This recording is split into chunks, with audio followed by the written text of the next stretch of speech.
Hollow Manor waits for those who think they've escaped. It remembers every scream, every laugh, every single heartbeat. I thought I was free. I really did. I thought I had left the terror of that place behind me, locked away in the darkest corners of my memory.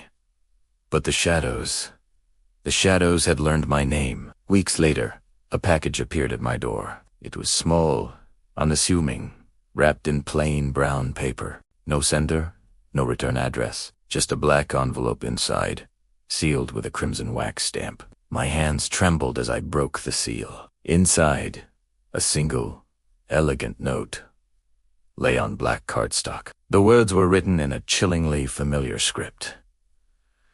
"You cannot leave. We are coming." I felt the chill immediately.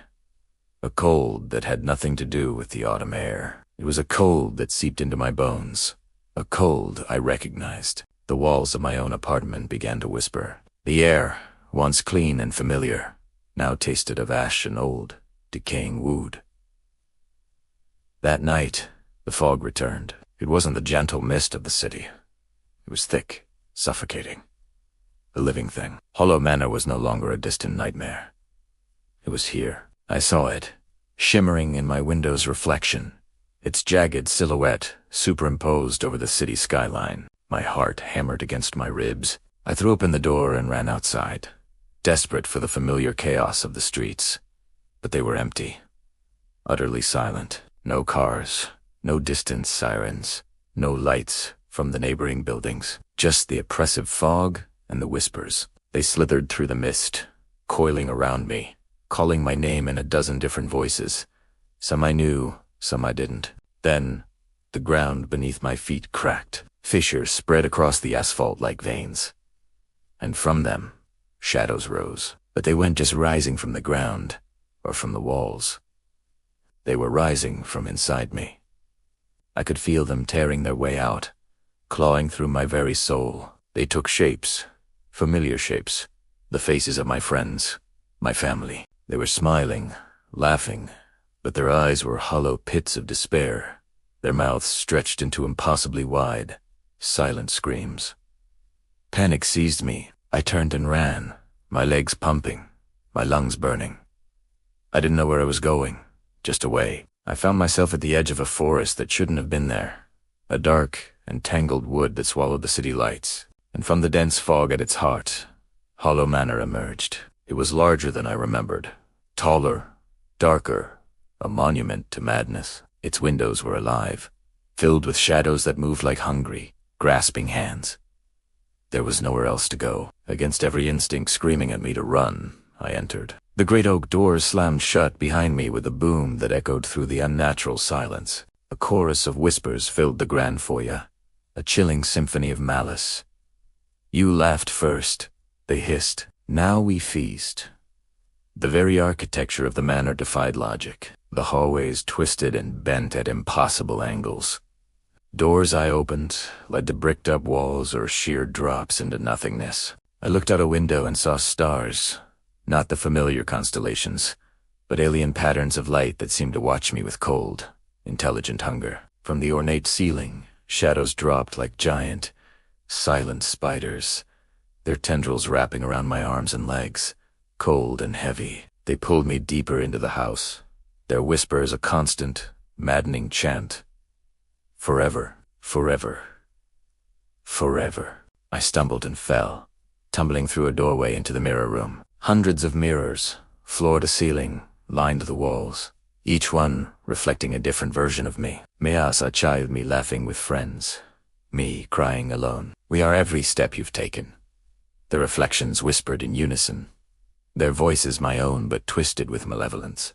A shadow, dark and featureless, lunged from one of the mirrors, its form breaking the glass without a sound. I tried to scream, but the sound was trapped in my throat, a choked gasp. Another shadow shoved me from behind, sending me sprawling into the grand ballroom. The magnificent crystal chandelier, which had once been a thing of beauty, crashed down, but it fell in horrifying slow motion. The glass seemed to float in midair, a deadly, glittering cloud, the shards slicing through the thick mist that now filled the room. The grand piano in the corner began to play a frantic, discordant melody.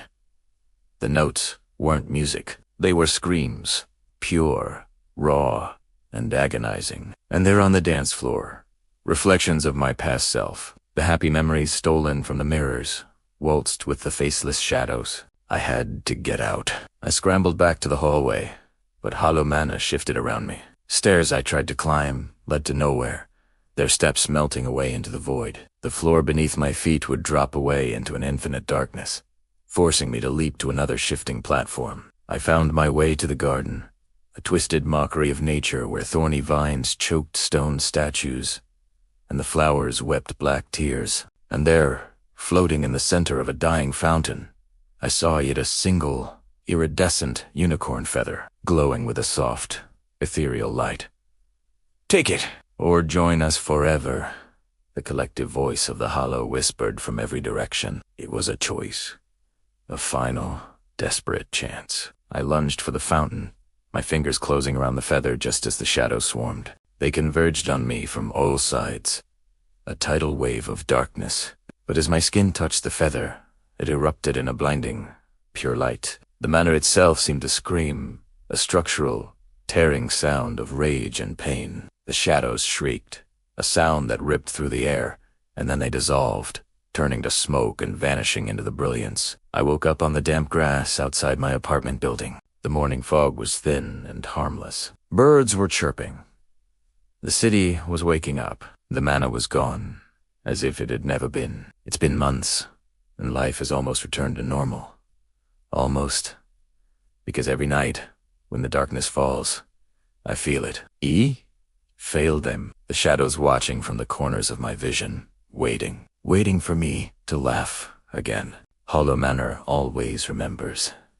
Shadows never forgive. And I know, with a certainty that chills me to my core, that one day they will return. Thanks for watching. If you want more Tailies from the Shadows, don't forget to subscribe.